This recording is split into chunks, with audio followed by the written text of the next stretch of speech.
Hello music producers. In this exciting video, I'm going to be sharing with you how to install a VST plugin into FL Studio. For this tutorial, I'm going to be installing Vital. So I've gone ahead to download the installation file. All right, so there's a link in the description. If you don't have Vital, you can follow along with me. And also, you can also do this with any plugin that you're downloading. It always has an exe installation file. All right. So there are two steps to this. The first thing is to install the software as itself.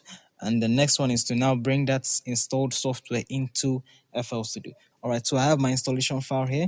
I'm going to go ahead and install this. All right.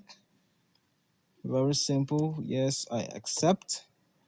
And also be careful of where you're saving the files because this is very, very necessary. All right, so you can see that this is saving to program files Vital, which is okay. All right, and you can see this one has a standalone version. All right, so let me just go ahead and click next. Yes, install all of them.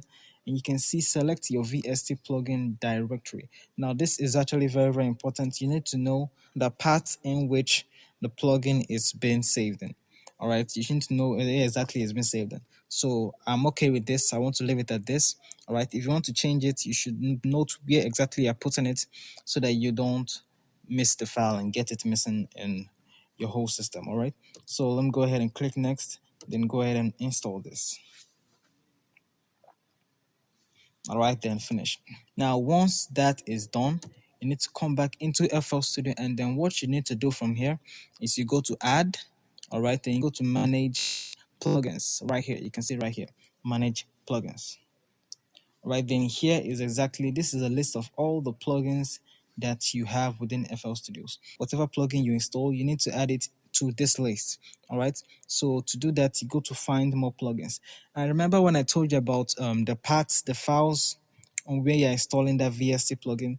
As you can see, there are a list of files that are here. All right, FL Studio is going to search each of them for any new plugin that was installed in them. So if you have your VST plugin in a separate folder, you need to go ahead and add that right here with this plugin.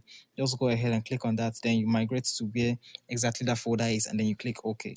All right, so the folder that I installed the Vital, you can see is this Steinberg VST plugin. So I don't need to do that. I don't need to add a new folder to this. So I just go to find more plugins, and FL Studio is now going to search and find any new plugin that has been installed.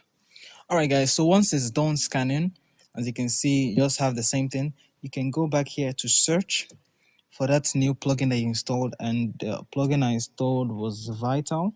All right, so if I press VI, you can see that we have it right here. So what you now do from here is just click on this star right here. You can see we have a star. All right, so just click on the star, and then you can then go ahead and minimize this.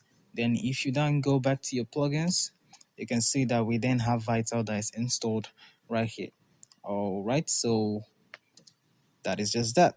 Alright guys, so that'll be it for this video. Please, if you like the video, don't forget to hit the like button and subscribe to this channel, and also enable notifications so that you get a notification when I post a new video just like this for you guys. Till we meet again guys, stay safe and see you in the next one.